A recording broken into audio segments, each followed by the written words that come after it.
Bonjour à tous, j'espère que vous allez bien. C'est parti donc pour une nouvelle vidéo. Ça fait un petit moment que j'ai pas posté, parce que je suis, très occupée en ce moment. C'est l'énergie du printemps, je suis proactive, la sève monte, les idées, fusent, et ça fait du bien parce que voilà, la nature est en train de renaître, nous aussi avec. Et du coup, j'avais envie de parler un petit peu, des énergies, actuelles. Je fais pas forcément des vidéos très souvent, je les fais quand j'ai le temps et quand ça m'appelle. N'hésitez pas cependant à vous abonner à la chaîne, parce que je partage, j'ai pas un gros réseau de diffusion, donc voilà. Si vous voulez être sûr de pas louper, les prochaines vidéos qui sont très aléatoires en fonction de mon ressenti. Donc les énergies de ce printemps. Donc en ce moment, vous pouvez vous sentir à la fois très fatigué, voire épuisé, tout en étant proactif. On reçoit des gros téléchargements énergétiques. C'est vraiment à l'image du printemps, hein. Souvent, c'est, surtout quand comment dire? On accepte de vivre au fil des saisons et des cycles, on le ressent encore de façon encore plus prononcée. Mais là, concrètement, voilà, on a la sève qui monte, on a une énergie nouvelle qui est en train de s'installer parce qu'on a fait du ménage pendant l'automne, pendant l'hiver, qui ont été quand même très remuants, très épuisants pour beaucoup de monde. Il y a eu un gros ménage qui s'est fait, hem, encore une fois parce que ça fait des années que c'est le cas, mais cette année, on a changé un petit peu de palier, hem et visiblement au niveau des astres, une amie m'a dit que, heu, en gros, ce qu'on a mis sous le tapis nous repète à la figure en ce moment. Ça a été mon cas, hein, mais c'est très bien parce que du coup, ça permet, d'accueillir ce qui était enfoui pour s'en débarrasser une bonne fois pour toutes. Donc même si sur le coup, c'est pas forcément agréable, c'est libérateur dans tous les cas. Donc si c'est le cas, n'hésitez pas, voilà, à faire face, à vos ressentis, à vos sentiments, que ce soit de la colère, de la culpabilité, de la honte, de la tristesse. Voilà, toutes ces expressions-là, sont à regarder en face pour pouvoir vraiment, libérer tout simplement et laisser de la place au renouveau puisque, le printemps, c'est une énergie de renouveau et qu'il y a beaucoup de choses qui se passent. Alors sur le plan sociétal, on nous montre beaucoup de choses assez négatives. Moi je le vois un petit peu comme de la poudre aux yeux, ça n'engage que moi, pour, détourner un petit peu le regard, des vrais changements qui sont en train de se faire, profondément dans la société. Moi je le vois autour de moi parce que bon, je suis dans ce mood-là aussi, mais il y a beaucoup de gens qui s'engagent et qui ont envie, de contribuer à un monde, plus juste, plus équilibré, plus bienveillant, plus sain, dans le respect, de la nature, de l'humain, de tous les habitants de la planète, quels qu'ils soient, quelle que soit leur forme, humaine, végétale, animale, minérale. Et du coup, il y a des choses, ça prend du temps parce que forcément, l'énergie dans laquelle on baigne est séculaire, ça c'est là depuis des siècles et des siècles et des siècles. Donc c'est hyper profond, donc forcément pour reprogrammer cette société et et avoir des changements pérennes et durables, ça demande du temps, ça demande de l'énergie et ça se fait, millimètre par millimètre. Donc c'est tout à fait normal. Concernant les téléchargements d'énergie, hem là, en gros, on va être, comment dire? Les énergies qu'on reçoit, donc c'est des énergies, cosmotelluriques, hein, qui arrivent autant du centre cœur de la Terre, qui est un aimant, hein, rappelons-le, que de l'univers, avec, des tempêtes solaires régulières, des énergies qui arrivent du reste du cosmos, bien sûr, qui viennent impacter, du coup, le champ magnétique de la Terre, qui le pénètrent et qui arrivent jusqu'à nous. Et ça provoque, du coup, des mises à jour aussi dans nos corps, qui sont certes faits de matière, mais qui sont aussi faits d'énergie. Donc ça peut pas mal bousculer. L'idée, c'est vraiment, de penser à s'ancrer, parce qu'on peut être pris dans le flot de cette montée de sève, de cette envie de de, mmh, de créer, de faire bouger les choses, même de faire, ne serait-ce que le grand ménage chez soi, hein, puisqu'on est au printemps, c'est le grand ménage de printemps. C'est, OK, vas-y, sois proactif, il y a aucun souci. Par contre, octro oc je vais changer de mot. Prends du temps pour toi. Voilà, vous aurez compris l'idée. Il est important de s'ancrer et de s'accorder des pauses, parce que là, les choses vont s'accélérer un petit peu. je pense que sur le plan sociétal, et j'en avais parlé déjà, je crois, sur la dernière vidéo, j'avais parlé du 14 mars. Étrangement, nous avons eu, à cette date-là, une intervention de notre, cher président. Voilà, je pense qu'il y a des choses qui se trament, je pense qu'il y a des choses qui sont faites, dans l'ombre et de façon souterraine, mais n'oublions pas qu'il y a aussi, entre guillemets, «des êtres de lumière» qui œuvrent, aussi, dans l'ombre et de manière souterraine et que, voilà, on est aussi, à l'action, même si c'est moins médiatisé. Voilà. Je vais tirer une petite carte, enfin des petites cartes, j'ai pris, quelques oracles avec moi pour voir un petit peu ce que les cartes vont nous ressortir. Hop là. Donc j'ai pris avec, l'oracle de Gaïa, pour ceux qui connaissent. Voilà. Voilà, je vais tirer juste 3 cartes, je vais vous les montrer. Alors par contre, elles vont peut-être être à l'envers sur l'écran. Hop, je vous montre. Donc c'est le cadeau secret. Ça parle de tristesse, dénouement et nouveau départ. Donc on est vraiment dans ce que je vous disais, hein, dans des énergies où on laisse tout ce qui a été mis en lumière, tout ce qui est ressorti, tout ce qu'on a travaillé sur la saison entre guillemets froide. Donc automne et hiver, pour justement prendre ce nouveau départ avec le printemps. Voilà. On a la carte de l'harmonie, du pouvoir, confiance en soi et productivité. Donc c'est vraiment, ça vient vraiment illustrer ce que j'ai pu vous dire, hein. Là pour moi on voit une femme qui danse avec la vie. On a sur son cœur, on a une petite fleur là qui est éclos. On a un troisième œil aussi actif, donc vous pouvez avoir l'intuition qui, euh, qui est exacerbée, notamment là avec l'équinoxe qui arrive. Et j'ai oublié de vous dire, on a derrière, donc le 25 mars, il y a une pleine lune avec la première éclipse de la saison, donc ouverture de la saison des éclipses, ce qui peut pas mal brasser, hein. Les éclipses, on vraiment, souvent c'est des parenthèses sur les portails des éclipses, donc entre la première qui est le 25 mars et je crois la deuxième le 8 avril, si je ne m'abuse. C'est des portails de transformation,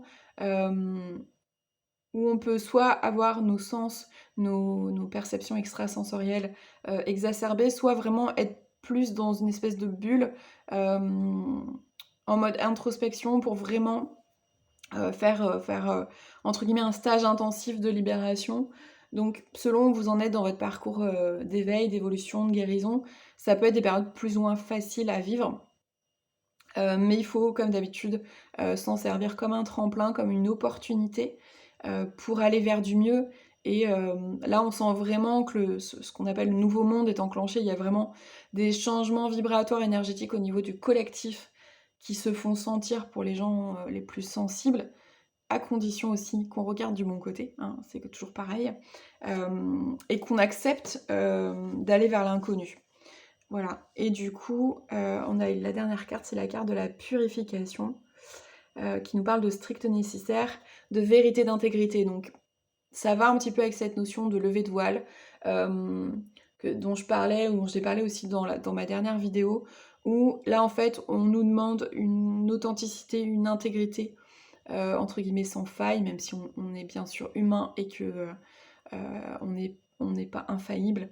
Mais c'est vraiment d'être honnête avec soi-même, et d'être dans la vérité du cœur. Là, on voit la personne vraiment qui écoute son cœur. Et ce que je vois aussi, du coup, c'est toutes ces flammes autour. Et pour moi, ça vient un petit peu évoquer le chaos collectif, hein. Euh, Avec que ce soit les guerres, les catastrophes naturelles. Il y a des incendies gravissimes, je crois, c'est sur l'Amazonie. Voilà, il y a beaucoup de catastrophes naturelles, il y a beaucoup de conflits qui viennent exacerber peut-être ce brouhaha autour de vous, ce chaos ambiant qui peut très vite vous aspirer.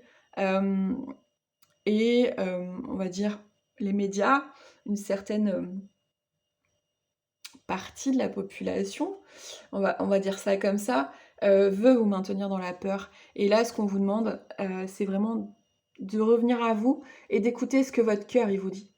C'est-à-dire vraiment faire fi de de tout ce qui peut être dit à l'extérieur et faites-vous confiance, écoutez-vous en fait. Même si ça suit pas forcément la norme, même si ça suit pas forcément ce que vos proches, ce que les médias, ce que les dirigeants vous demandent. Faites-vous confiance en fait. Alors, je vais tirer une petite carte avec l'oracle « Dis-moi que tu m'aimes », que j'aime beaucoup. Pour voir ce qu'il vient nous dire par rapport à cette période qu'on traverse. Quels conseils tu as à nous donner? Hop, voilà. Donc pareil, j'en ai tiré 3, sans faire tout tomber. Donc en premier, on a eu la fatigue. Donc je vais vous lire parce que ça va être à l'envers. Alors, la vie n'est pas un long fleuve tranquille. Aujourd'hui, te voilà fatigué et suffisamment lasse pour comprendre que trop d'efforts te tuent à petit feu. Repose-toi de toute urgence, c'est super important pour ta santé physique et mentale. Voilà. Donc, octroyez-vous des... Ça y est, j'ai réussi à le lire. Octroyez-vous des temps pour vous reposer. C'est nécessaire pour pouvoir être encore plus efficace dans l'action derrière. Alors, ensuite, on a la notion de tentation.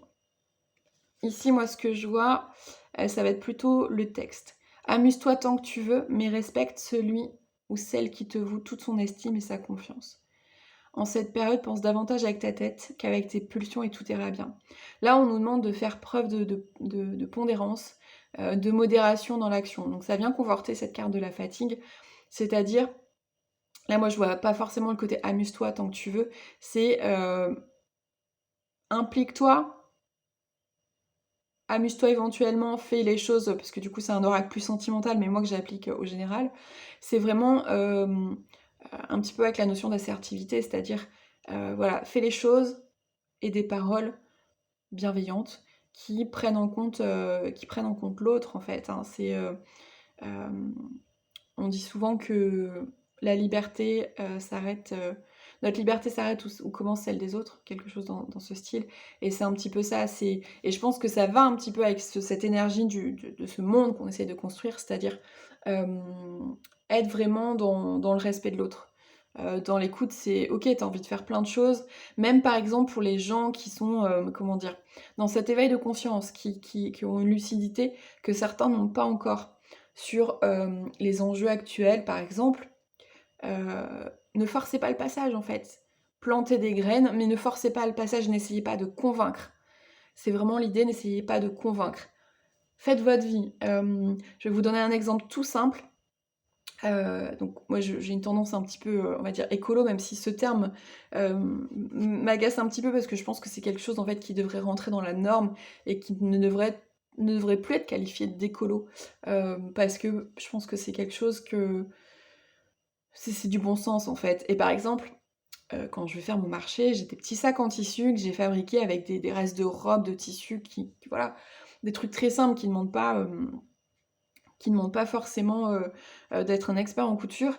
Et je sais que par exemple la semaine dernière, une dame, le marchand chez qui je vais, le petit producteur chez qui je vais, a fait une réflexion parce que j'ai des sacs très fleuris.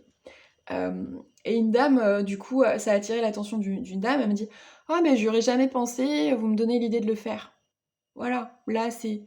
En fait, en étant vous-même, en faisant ce qui vous semble juste, vous inspirez les autres. Il n'y a pas besoin d'essayer de les convaincre à tout prix. Respectez-vous, rayonnez en étant vous-même, en étant aligné dans le cœur, et vous planterez des graines sans le savoir en fait. C'est vraiment ça. Ensuite, on a la carte de la correspondance. Pareil, je vous la lis hein, parce que du coup, je suis à l'envers au niveau de l'écran. Tu dois t'appliquer à communiquer avec tact et répondre le plus justement possible aux messages. Pour éviter les quiproquos et les situations douteuses, privilégie les réponses claires. Donc on est vraiment dans cette notion de communication non violente où on va exprimer l'idée de la communication non violente en très résumé, c'est j'ai un ressenti, j'exprime le besoin qui va avec et je fais une demande claire. Par exemple, je suis angoissée, j'ai besoin de me sentir en sécurité. Est-ce que tu peux, comment dire? Est-ce que tu peux me dire à quelle heure tu rentres? truc, voilà, je vais aller chercher au plus près. Mais par exemple, voilà, c'est je suis inquiète à l'idée que tu partes loin, en voiture, seule, fatiguée, enfin voilà. J'ai besoin d'être rassurée. Est-ce que tu peux m'appeler quand tu es arrivé? Voilà, tout simplement. Au lieu de projeter son stress sur la personne de façon égotique, on va dire, exprimez en fait votre demande. Si vous l'exprimez comme ça, normalement ça passe plus facilement et la personne se sent moins attaquée, moins agressée, et c'est valable pour un petit peu tout. Donc c'est un petit peu, voilà, le message aujourd'hui c'est... en plus je crois qu'il y a une rétrogradation de Mercure dans pas longtemps. J'ai pas fait attention mais il me semble que j'ai entendu que Mercure allait rétrograder dans pas longtemps. Donc on est... Et en plus je crois que j'ai vu en regardant tout à l'heure la Lune, je crois qu'on a aujourd'hui la Lune qui est en Gémeaux. Gémeaux c'est la planète de la communication. Je suis Gémeaux. Voilà. C'est pour ça que j'aime bien papoter. Et on va faire, je vais tirer une petite carte. Alors, pour ceux je crois que je l'avais déjà utilisé. En fait, il faut que j'aille le réimprimer. J'ai créé un petit oracle, tout simple, sur une inspiration liée à ma rencontre avec la nation Wendat, donc nation autochtone du Canada et du Québec, qui sont installés juste à côté de Québec. Et je me suis... voilà, c'est une nation avec qui j'ai un lien particulier. Et du coup, j'ai fait un petit oracle pour moi, voilà, qui a pas vocation à être commercialisé ou quoi que ce soit, mais qui est assez efficace et assez puissant. Et du coup, j'ai voulu tirer une petite carte ou plusieurs en fonction. Alors là, il est en papier souple, comme vous voyez, hein. J'ai fait comme c'est un prototype. Il faut que j'aille le faire imprimer sur un truc plus épais. Mais j'ai déjà fait des tirages avec et c'est assez probant en général. Ça vient bien compléter. Donc petit message juste du coup pour les énergies du printemps. Peut-être que je referai une vidéo plus tard, mais quel est le message? Tiens, sur quoi on doit travailler sur ce printemps? Hop là, j'ai 2 cartes qui ont volé. Alors, donc on a la carte du tambour. Est-ce que je peux... Voilà, bon, la mise au point est pas top, mais donc le tambour, art, création, expression, connexion et ancêtre. Là, avec cette carte, moi, ce qui me vient, c'est connectez-vous à votre essence sacrée. Je pense qu'il y a un travail au niveau aussi transgénérationnel aussi en ce moment qui se fait pas mal. Parce que le tambour pour moi, parce que du coup c'est un oracle qui est dans ma vibration avec des images qui me parlent à moi en fonction de mon vécu. Et le tambour, ça me fait penser à un chanteur Wendat que j'ai rencontré il y a 20 ans et du coup que j'ai pu retrouver récemment, pas physiquement, mais par l'intermédiaire d'une de ses amies que j'ai rencontrée au marché de Noël de Bordeaux, voilà, tout simplement, qui animait des ateliers en lien avec leur communauté. Et dans une interview, il a exprimé le fait que quand il joue du tambour, il entend le cœur de ses ancêtres. Et du coup, ça me fait penser à ça. C'est là, du coup, on travaille vraiment sur le transgénérationnel. Et le côté aussi, quand on parle transgénérationnel, on a tendance à parler libération. Euh, pour moi, je vois aussi le côté racine et prendre ce qu'il y a de positif chez les ancêtres. Peut-être des transmissions de vos parents, grands-parents, arrière-grands-parents, des héritages aussi, pas forcément matériels, mais de comment dire, de pratiques, de connaissances, même d'amour, hein, parce que voilà, transgénérationnel, c'est pas que du dysfonctionnel. Et ça, c'est important. Et avec le côté art et création, j'entends, parce que pour moi, la musique, ça vient transcender, ça vient transmuter toutes ces choses lourdes liées à nos ancêtres, à la vie en général. Et là, c'est ce qu'on vous demande, d'amener de la légèreté. Euh, et, euh, et je sais que récemment, dans mon propre parcours, par rapport à des événements que j'ai vécus, j'ai souhaité mettre de l'amour sur des choses douloureuses que j'ai pu vivre. Et je pense que c'est ça, c'est peut-être s'éloigner de ce côté lourd, intense, pesant et douloureux que des événements qu'on a pu traverser, que nos ancêtres ont pu traverser, portent actuellement et y mettre de l'amour en fait, tout simplement. parce qu'on soigne pas forcément le mal par le mal, contrairement à ce qu'on nous a dit. Et la dernière carte, c'est la carte du loup. Alors, est-ce que tu veux bien faire une mise au point? Bon, je suis désolée, ouais, c'est pas dingue là au niveau du visuel. Donc le loup, j'avais mis en mot-clé indépendance, liberté, instinct et clan. Alors, ce qui me saute aux yeux, c'est le mot liberté, qui va pour moi avec... Désolée, je fais tout tomber en même temps. Qui va avec cette carte du strict nécessaire, avec surtout cette notion d'écouter son cœur. C'est-à-dire que là, je pense que... Et ça me fait penser à ce qui s'est passé au discours qui est passé au JT, donc le 14 mars, date que j'avais eue intuitivement. Je pense qu'il va falloir faire preuve de discernement, de peut-être désobéissance civile, c'est ce que j'entends, parce qu'il y a des choses qui se préparent, à mon sens, hein, ce n'est que ma vérité. Je n'impose rien, prenez que si ça vibre pour vous. Et avec la notion d'instinct et de clan, pour moi, c'est vraiment le côté suivez ce que votre cœur vous dit au plus profond de vous. J'entends le mot lobotomie, désolée, c'est sans jugement, hein, mais vraiment, je pense que voilà, on poursuit dans la pensée unique et la lobotomie collective. Donc là, on nous demande vraiment d'aller chercher des informations qui vibrent avec l'instinct primitif, avec l'instinct du cœur. Et la notion de clan me fait penser à aller vers ce qu'on appelle la famille d'âme, qui pour moi, qui a longtemps été dans ce milieu spirituel et qui aujourd'hui le regarde de loin parce qu'il a beaucoup évolué en quelques années. Pour moi, la famille d'âme, c'est pas forcément des gens qui vibrent sur la même fréquence, contrairement à ce qu'on nous fait croire depuis longtemps. Et ça, c'est mon expérience, hein, voilà. Prenez aussi, là aussi, que si ça vibre. Parce qu'on n'est pas obligé d'être avec des gens hyper spirituels parce qu'on est connecté, machin. Je pense que ce qui compte, c'est d'être avec des gens, encore une fois, et je le répète souvent sur cette chaîne, d'être avec des gens qui vous acceptent comme vous êtes, qui sont dans la bienveillance, dans le respect, qui sont pas parfaits, mais vous l'êtes pas non plus, mais qui restent dans l'amour, qui vous acceptent comme vous êtes et qui vous accueillent comme vous êtes. Voilà.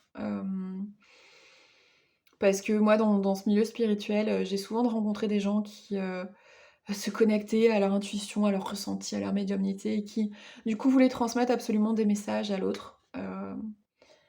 Et en fait, c'est une façon d'imposer des messages qu'on reçoit qui passent par notre propre prisme et qui sont pas forcément la vérité absolue. Donc, même si parfois ça peut aider, je pense que entourez-vous de gens qui vous veulent du bien, mais réellement, authentiquement, sincèrement. Et, et c'est ça qui sera votre force pour demain, parce que il y a des temps pas faciles qui nous attendent, parce qu'on est dans une société en pleine transmutation, en pleine mutation, qu'on va vivre encore beaucoup d'épreuves, mais j'ai envie de dire, nos grands-parents ont traversé les guerres, donc voilà, c'est un autre contexte, une autre époque, mais on a aussi notre lot d'événements. Donc ne doutez pas qu'on soit capable de le traverser tant que c'est ensemble. J'entends dans la fraternité, dans l'amour, tout en étant conscient de la réalité des choses, en étant ancré du coup, hein. On peut être connecté au côté spirituel et être très conscient de la réalité terrestre aussi. Voilà. C'était le message pour ce printemps et ce week-end. Écoutez, je vous souhaite un bon week-end ici à Bordeaux. Il fait beau. Voilà, c'était la petite vidéo du jour sur encre, terre et ciel. Et je vous retrouve à très bientôt.